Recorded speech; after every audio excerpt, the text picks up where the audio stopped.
بسم اللہ الرحمن الرحیم۔ ہمارے تیسرے ربع کا آغاز ہو جاتا ہے آیت نمبر 84 سے، جس میں ہم حضرت شعیب علیہ السلام کے ذکر سے آغاز کرتے ہیں۔ وَإِلَىٰ مَدْيَنَ أَخَاهُمْ شُعَيْبًا قَالَ يَا قَوْمِ اعْبُدُوا اللَّهَ مَا لَكُم مِّنْ إِلَٰهٍ غَيْرُهُ۔ اور ہم نے مدین والوں کی طرف ان کے بھائی شعیب کو بھیجا۔ اس نے کہا، اے میری قوم، تم اللہ کی عبادت کرو،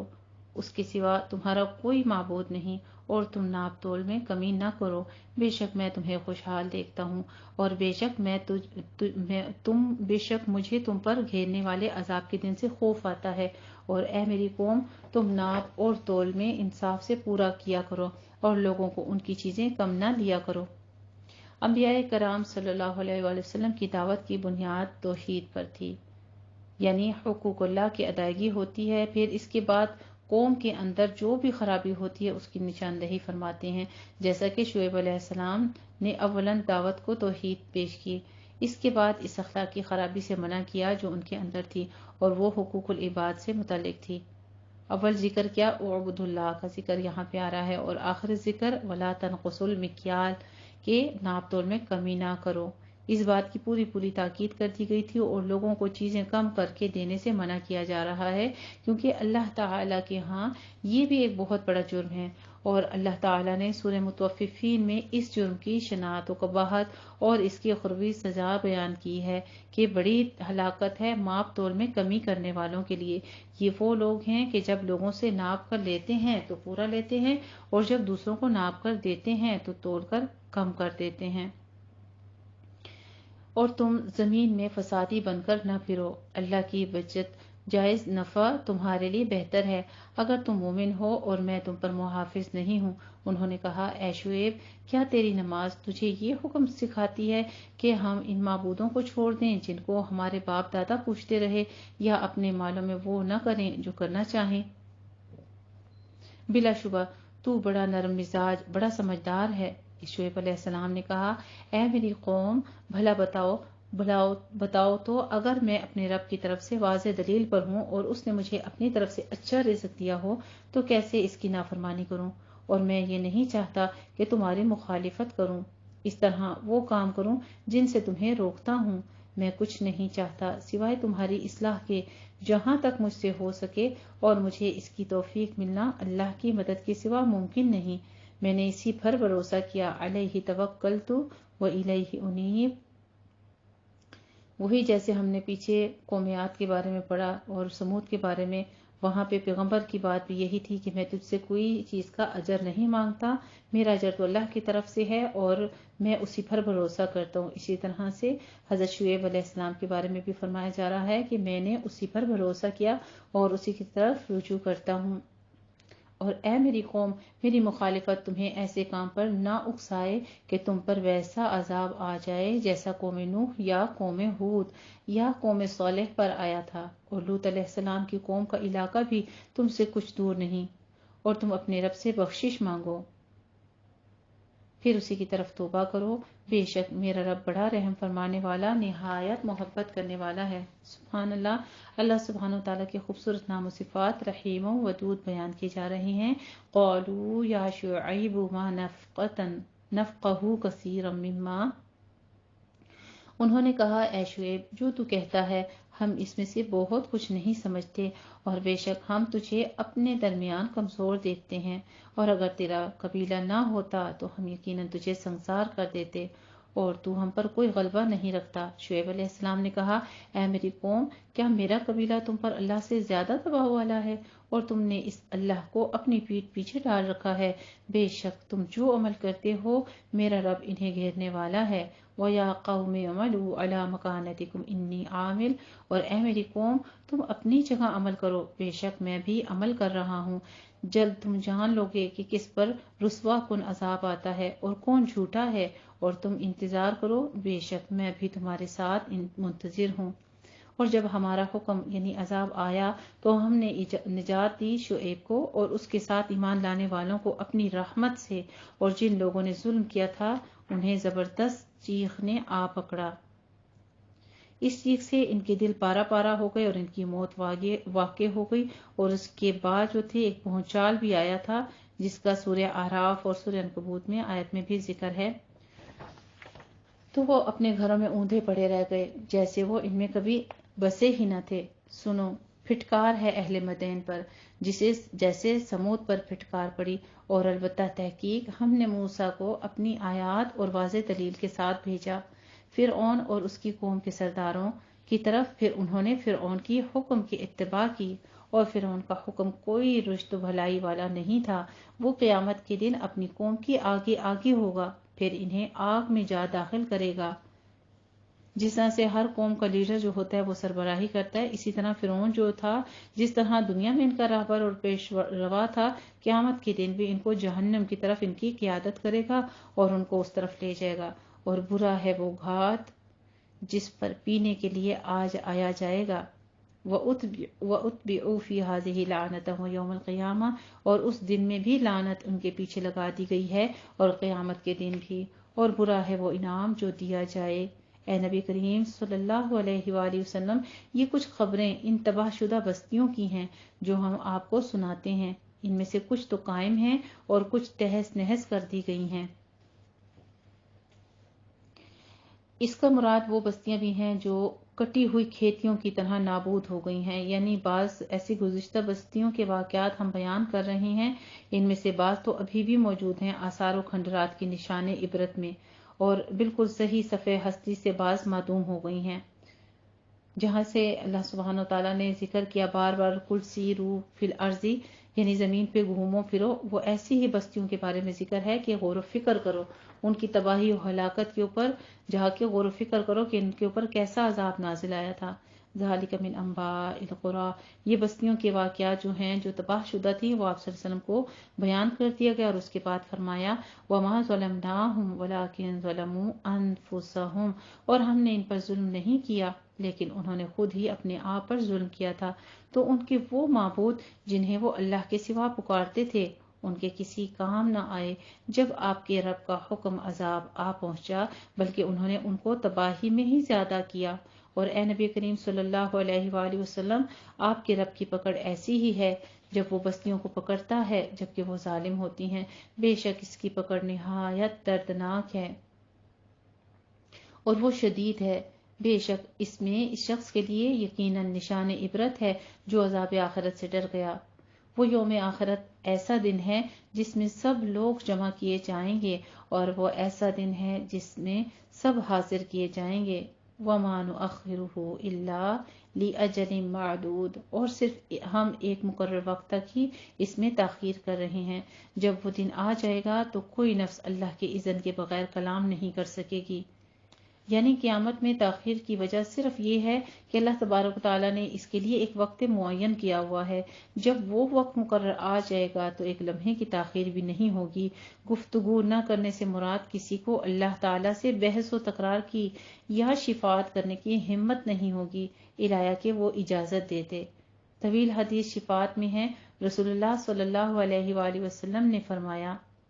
اس دن انبیاء کے علاوہ کسی کو گفتگو کی ہمت نہ ہوگی، اور انبیاء کی زبان پر بھی اس دن صرف یہی ہوگا کہ یا اللہ ہمیں بچا لے، یا اللہ ہمیں بچا دے۔ ان الفاظ سے بعض لوگوں کو یہ مغالطہ لگا ہے کہ کافروں کے لیے جہنم کا عذاب دائمی نہیں ہے بلکہ موقتے، یعنی اس وقت تک رہے گا جب تک آسمان و زمین رہے گی، لیکن یہ بات صحیح نہیں ہے۔ جہاں پہ منافقین کا اور کافروں کے جہنم کے عذاب کا ذکر آ رہا ہے تو ایک دوام کے ساتھ ہوگی، نہ ختم ہونے والا عذاب ہوگا جو ان کے اوپر ہوگا۔ پھر ان میں سے کوئی تو بدبخت ہوگا اور کوئی نیک بخت، چنانچہ جو لوگ بدبخت ہوں گے تو وہ آگ میں ہوں گے، ان کے لیے آگ میں بس چیخنا، چلانا اور دھاڑنا ہوگا، خالدین فیہا، وہ اس میں ہمیشہ رہیں گے جب تک آسمان اور زمین باقی رہے گی، مگر یہ کہ آپ کا رب کچھ اور چاہے، بے شک آپ کا رب جو چاہے اسے کر گزرنے والا ہے۔ اور لیکن جو لوگ ایمان لائے، جو نیک بخت بنائے گئے ہوں گے تو وہ جنت میں ہوں گے، وہ اس میں ہمیشہ رہیں گے جب تک آسمان اور زمین باقی رہے گی، مگر یہ کہ آپ کا رب کچھ اور چاہے۔ یہ اللہ کا نہ ختم ہونے والا انعام ہے، چنانچہ آپ ان کے متعلق تردد میں نہ پڑیں۔ جن کی یہ لوگ عبادت کرتے ہیں، یہ لوگ تو ویسے ہی عبادت کرتے ہیں جیسے اس سے پہلے ان کے باپ دادا عبادت کرتے تھے، اور بے شک ہم انہیں ان کا حصہ بغیر کسی کمی کے پورا کر دیں گے۔ اور البتہ تحقیق ہم نے موسیٰ علیہ السلام کو کتاب دی تو اس میں اختلافات کیے گئے، اور اگر نہ ہوتی ایک بات جو آپ کے رب کی طرف سے پہلے طے ہو چکی ہے تو ان کے درمیان ضرور فیصلہ کر دیا جاتا۔ اس سے مراد ہے کہ اگر اللہ تعالیٰ نے پہلے ہی سے ان کے لیے عذاب کا وقت مقرر نہ کیا ہوتا تو انہیں فوراً ہی ہلاک کر دیتا۔ آگے اس آیت میں نبی کریم صلی اللہ علیہ وآلہ وسلم اور اہل ایمان کو ایک تو استقامت کی تلقین کی جا رہی ہے جو دشمن کے مقابلے میں ایک بہت بڑا ہتھیار ہے۔ استقامت نہایت جامع لفظ ہے جو شریعت کے پورے نظام کی پابندی سے عبارت ہے، اور یہ پابندی نہایت کٹھن ہے۔ اور یہ اسی طرف اشارہ کرتے ہوئے نبی کریم صلی اللہ علیہ وآلہ وسلم نے فرمایا، سورہ ہود اور اس کے نظائر نے مجھے بوڑھا کر دیا ہے۔ دوسرے طغیان یعنی حد سے بڑھ جانے سے روکا گیا، یعنی شریعت سے جو حدیں مقرر کر دی گئی ہیں ان کی پابندی کرو اور ان سے باہر نکلنے کی کوشش نہ کرو۔ یہ اہل ایمان کی اخلاقی قوت اور رفعت کردار کے لیے بہت ضروری ہے، حتیٰ کہ یہ تجاوز دشمن کے ساتھ معاملہ کرتے وقت بھی جائز نہیں ہے۔ بلا شبہ وہ اس کے متعلق البتہ بے چین ہو کر شک میں پڑ گئے ہیں۔ بے شک آپ کا رب ضرور ہر ایک کو ان کے اعمال کی پوری جزا دے گا۔ بے شک جو وہ عمل کرتے ہیں اللہ ان سے خوب باخبر ہے۔ فاستقم کما امرت ومن تاب معک ولا تطغوا، چنانچہ اے نبی کریم صلی اللہ علیہ وآلہ وسلم آپ ثابت قدم رہیں جس طرح آپ کو حکم دیا گیا ہے، اور وہ لوگ بھی جنہوں نے آپ کے ساتھ توبہ کی، ایمان لائے، اور تم سرکشی نہ کرو۔ بے شک تم جو عمل کرتے ہو وہ اللہ انہیں دیکھ رہا ہے، اور تم ان لوگوں کی طرف نہ جھکو جنہوں نے ظلم کیا، ورنہ تمہیں آگ چھوئے گی، اور تمہارے لیے اللہ کے سوا کوئی دوست نہ ہوگا، پھر تمہاری مدد نہ کی جائے گی، اور آپ نماز قائم کریں۔ وَأَقِمِ الصَّلَاةَ طَرَفَيِ النَّهَارِ وَزُلَفًا مِّنَ اللَّيْلِ، اور آپ نماز قائم کریں دن کے دونوں طرفوں، یعنی صبح اور شام اور رات کی کچھ گھڑیوں میں۔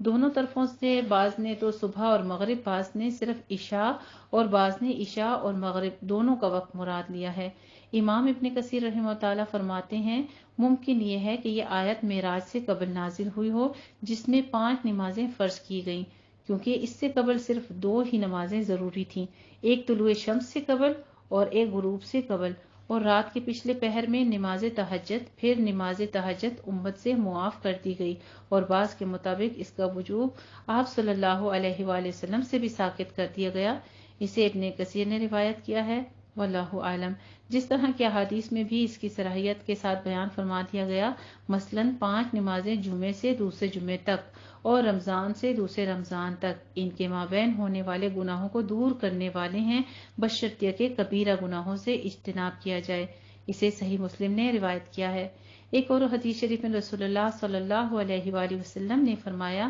بتلاؤ اگر تمہارے کسی کے دروازے پر بڑی نہر ہو، وہ روزانہ اس میں 5 مرتبہ نہاتا ہو، کیا اس کے بعد اس کے جسم پر میل کچیل باقی رہے گا؟ صحابہ کرام رضی اللہ تعالی عنہم نے عرض کیا، نہیں۔ آپ صلی اللہ علیہ وآلہ وسلم نے فرمایا، اسی طرح 5 نمازیں ہیں، ان کے ذریعے سے اللہ تعالی گناہوں کو اور خطاؤں کو مٹاتا ہے۔ اسے صحیح بخاری نے روایت کیا ہے اور صحیح مسلم نے۔ اور ساتھ میں فرما دیا کہ پھر اگر ان میں امتوں جو تم سے پہلے گزر چکی ہیں ایسی عقل والی ہیں، پہلے نماز کا حکم دیا کہ نماز قائم کرو صبح و شام کے اوقات میں، پھر ساتھ ہی فرما دیا ان الحسنات یذہبن السیئات، بے شک نیکیاں برائیوں کو لے جاتی ہیں، یہ اللہ کا ذکر کرنے والوں کے لیے نصیحت ہے، اور آپ صبر کیجئے، بے شک اللہ نیکی کرنے والوں کا اجر ضائع نہیں کرتا۔ پھر ان امتوں میں سے جو تم سے پہلے گزریں ایسے عقل و بصیرت والے کیوں نہ ہوئے جو زمین میں لوگوں کو فساد پھیلانے سے روکتے، مگر تھوڑے ہی ان میں سے جنہیں ہم نے نجات دی، اور جن لوگوں نے ظلم کیا وہ ان چیزوں کے پیچھے لگے رہے جن میں وہ ظالم آسودگی دیے گئے تھے اور وہ مجرم تھے، اور آپ کا رب ایسا نہیں کہ وہ بستیوں کو ظلم کے ساتھ ہلاک کرے جبکہ ان کے باشندے اصلاح کرنے والے ہوں، اور اگر آپ کا رب چاہتا تو یقیناً تمام لوگوں کو ایک ہی امت بنا دیتا، لیکن وہ ہمیشہ باہم اختلافات کرتے تھے۔ وہ ہمیشہ سے ایسا ہی کرتے آئے ہیں اور ایسا ہی کرتے رہیں گے، سوائے ان لوگوں کے جن پر آپ کے رب نے رحم کیا، اور اسی لیے اس نے انہیں پیدا کیا، اور آپ کے رب کی بات پوری ہوئی کہ میں جہنم کو جنوں اور انسانوں سب سے ضرور بھر دوں گا۔ اور ہم رسولوں کی خبروں میں سے آپ کو کچھ خبر سناتے ہیں جس سے ہم آپ کا دل مضبوط رکھتے ہیں، اور اس صورت میں آپ کے پاس حق آ گیا اور مومنوں کے لیے نصیحت اور یاد دہانی بھی۔ وَقُلْ لِلَّذِينَ لَا يُؤْمِنُونَ اعْمَلُوا عَلَى مَكَانَتِكُمْ إِنَّا عَامِلُونَ، اور آپ ان لوگوں سے کہہ دیجئے جو ایمان نہیں لاتے، تم اپنی جگہ عمل کرو، بے شک ہم بھی اپنے عمل کے لیے ہیں، اِنَّا عَامِلُونَ کہ ہم خود اپنا عمل کرنے والے ہیں، وَانتَظِرُوا اور تم انتظار کرو، بے شک ہم بھی انتظار کرنے والے ہیں۔ وَلِلَّهِ غَيْبُ السَّمَاوَاتِ وَالْأَرْضِ وَإِلَيْهِ يُرْجَعُ الْأَمْرُ كُلُّهُ فَاعْبُدْهُ، اور اللہ ہی کے لیے ہے آسمان اور زمین کا غیب، اور سب کام اسی کی طرف لوٹائے جاتے ہیں، چنانچہ آپ اسی کی عبادت کریں اور اسی پر توکل کریں۔ وَمَا رَبُّكَ بِغَافِلٍ عَمَّا تَعْمَلُونَ، اور آپ کا رب اس سے غافل نہیں جو تم عمل کرتے ہو۔ الحمدللہ رب العالمین۔ یہاں تک ہماری سورت جو ہے وہ مکمل ہوتی ہے، سورہ ہود، اور الحمدللہ آگے ہمارا سورہ یوسف کا آغاز ہوا جاتا ہے، جو کہ مکی سورت ہے، اور اس کی 111 آیات اور 12 رکوع ہیں۔ بسم اللہ الرحمن الرحیم۔ الف لام را تلک آیات الکتاب المبین۔ الف لام را حروف مقطعات ہیں، یہ واضح کتاب کی آیات ہیں، بے شک ہم نے اسے عربی قرآن نازل کیا تاکہ تم سمجھو۔ آسمانی کتابوں کے نزول کا مقصد لوگوں کی ہدایت اور رہنمائی ہے، اور یہ مقصد اسی وقت حاصل ہوتا ہے جب وہ کتاب اسی زبان میں نازل ہو جس کو وہ سمجھ سکیں۔ قرآن کریم کے مخاطب اول چونکہ عرب تھے، اس لیے قرآن مجید بھی عربی زبان میں نازل ہوا، اور اس کے بعد عربی زبان اپنی فصاحت و بلاغت اور اعجاز اور ادائے معنی کے لحاظ سے دنیا کی سب سے بہترین زبان ہے، اس لیے اللہ تعالیٰ نے اس سے اشرف الکتب قرآن مجید کو اشرف اللغات یعنی عربی میں اشرف الرسل حضرت محمد صلی اللہ علیہ وآلہ وسلم پر اشرف الملائکہ جبرائیل امین کے ذریعے سے نازل فرمایا، اور مکہ جہاں اس کا آغاز ہوا دنیا کا اشرف ترین مقام ہے، اور جس مہینے میں اس کے نزول کی ابتدا ہوئی وہ بھی اشرف ترین مہینہ یعنی رمضان ہے، اور اس پر ایمان لانے والی امت کو بھی خیر امت قرار دیا گیا ہے۔ سبحان اللہ، اللہ سبحانہ وتعالیٰ کا خاص انعام و اکرام ہے ہمارے اوپر کہ ہمیں اس نے امت مسلمہ سے پیدا کیا اور ہمارے لیے یہ مقام رکھا کہ ہم اس کو پڑھ سکتے ہیں، اور اس کو سیکھا ہم اس پر عمل کرنے کی کوشش کر رہے ہیں۔ اللہ سبحانہ وتعالیٰ ہم سب کو اس کی توفیق عطا فرمائے اور ہم سے پوری طرح سے اس کا حق ادا کروا لے جیسا وہ چاہتا ہے۔ آگے فرماتے ہیں نحن نقص علیک احسن القصص، اے نبی کریم صلی اللہ علیہ وآلہ وسلم، آپ کی طرف سے یہ قرآن وحی کر کے ہم آپ کو ایک بہترین داستان سناتے ہیں۔ قصد سے مراد کیا تھی؟ کس چیز کے پیچھے لگنا، مطلب بہترین واقعہ جو کہ یہاں پہ حقیقی طور پر بیان کیا جا رہا ہے۔ اس واقعے میں حسد کا انجام، صبر کا بہترین نتیجہ، تائید الہی کی کرشمہ سازیاں، نفس امارہ کی سازشیں اور سرکشیوں کا نتیجہ، اور دیگر انسانی عوارض اور حوادث کا نہایت دلچسپ بیان اور بڑے عبرت انگیز پہلو ہیں اس صورت کے بیچ میں، اس لیے سے قرآن نے احسن القصص بہترین بیان سے تعبیر کیا ہے۔ قرآن کریم کے ان الفاظ سے بھی واضح ہے کہ نبی کریم صلی اللہ علیہ وآلہ وسلم عالم غیب نہیں تھے، ورنہ اللہ تعالیٰ آپ کو بے خبر قرار نہ دیتے۔ دوسری بات یہ معلوم ہوئی ہے کہ آپ اللہ تعالیٰ کے سچے نبی ہیں، کیونکہ آپ پر وحی کے ذریعے سے ہی یہ سچا واقعہ بیان کیا گیا ہے۔ آپ نہ کسی کے شاگرد تھے، نہ کسی کے استاد، سیکھ کر بیان فرما دیتے، نہ کسی اور سے ہی ایسا تعلق تھا کہ جس سے سن کر تاریخ کا یہ واقعہ اپنے ہی جزیات یا اپنے خیالات کے ساتھ آپ نے نشر کیا ہوتا۔ یہ یقیناً اللہ تعالیٰ ہی نے وحی کے ذریعے سے آپ پر نازل فرمایا، جیسے کہ اس مقام پر صراحت کر دی گئی ہے، یعنی اے پیغمبر اپنی قوم کے سامنے یوسف کا واقعہ بیان کرو جب اس نے اپنے باپ کو کہا، باپ یعقوب علیہ السلام تھے، جیسا کہ دوسرے مقامات پر صراحت ہے اور حدیث شریف میں بھی یہ نسب بیان کیا گیا ہے۔ بعض مفسرین نے کہا ہے کہ 11 ستاروں سے مراد حضرت یوسف علیہ السلام کے بھائی جو 11 ہی تھے، اور چاند سورج سے مراد ماں اور باپ ہیں، اور خواب کی تعبیر 40 یا 80 سال کے بعد اس وقت سامنے آئی جب یہ سارے بھائی اپنے والدین سمیت مصر گئے اور وہاں یوسف علیہ السلام کے سامنے سجدہ ریز ہو گئے، جیسا کہ یہ تفصیل سورت کے آخر میں آئے گی۔ یعقوب علیہ السلام نے خواب سے اندازہ لگایا تھا کہ ان کا یہ بیٹا عظمت شان کا حامل ہوگا، اس لیے انہیں اندیشہ ہوا کہ یہ خواب سن کر اس کے دوسرے بھائی اس کی عظمت کا اندازہ کر کے کہیں اسے نقصان نہ پہنچا دیں۔ تو انہوں نے یہاں پہ جو حضرت یوسف علیہ السلام نے باپ کو خواب بیان کیا، حضرت یعقوب علیہ السلام نے ان کو منع فرما دیا تھا۔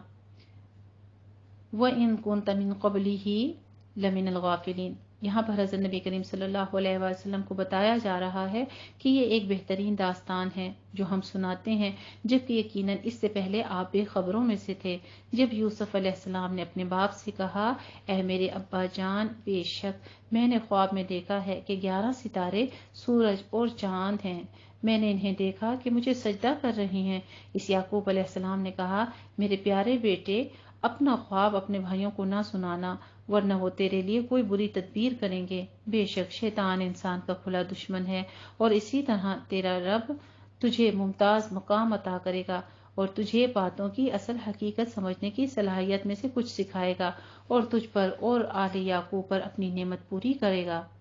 جس طرح اس نے اس سے پہلے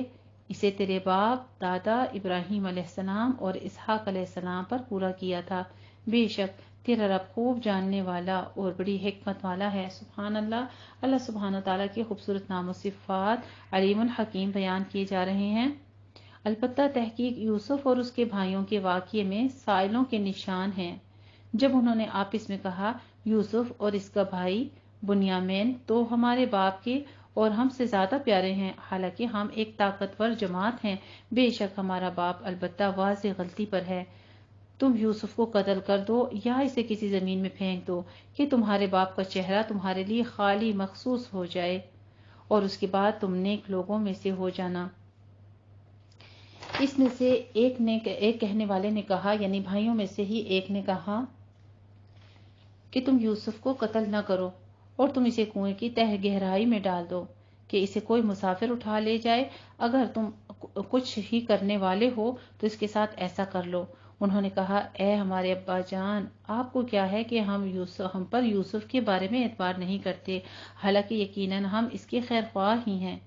آپ کل اسے ہمارے ساتھ بھیجیں کہ خوب پھل کھائے پیے اور کھیلے کودے، اور ہم یقیناً اس کے محافظ ہیں۔ اس یعقوب علیہ السلام نے کہا، بے شک مجھے تو یہ بات غمگین کیے دیتی ہے کہ تم اسے لے جاؤ، اور مجھے خوف آتا ہے کہ اسے بھیڑیا کھا جائے اور تم اس سے غافل ہو۔ انہوں نے کہا، اگر اسے بھیڑیا کھا جائے جبکہ ہم ایک طاقتور جماعت ہیں تو بلا شبہ ہم تو تب خسارہ پانے والے ہوئے۔ پھر جب وہ اسے لے گئے تو انہوں نے طے کر لیا کہ اسے کنویں کی تہ میں ڈال دیں۔ تب ہم نے یوسف علیہ السلام کی طرف وحی بھیجی کہ تو انہیں ان کا یہ کام ضرور بتائے گا، جبکہ وہ نہیں سمجھتے ہوں گے، اور وہ اپنے باپ کے پاس عشاء کے وقت روتے ہوئے آئے۔ انہوں نے کہا، اے ہمارے ابا جان، بے شک ہم دوڑ کر مقابلہ کرنے لگے تھے اور یوسف کو اپنے سامان کے پاس چھوڑ دیا تھا تو اسے بھیڑیا کھا گیا، اور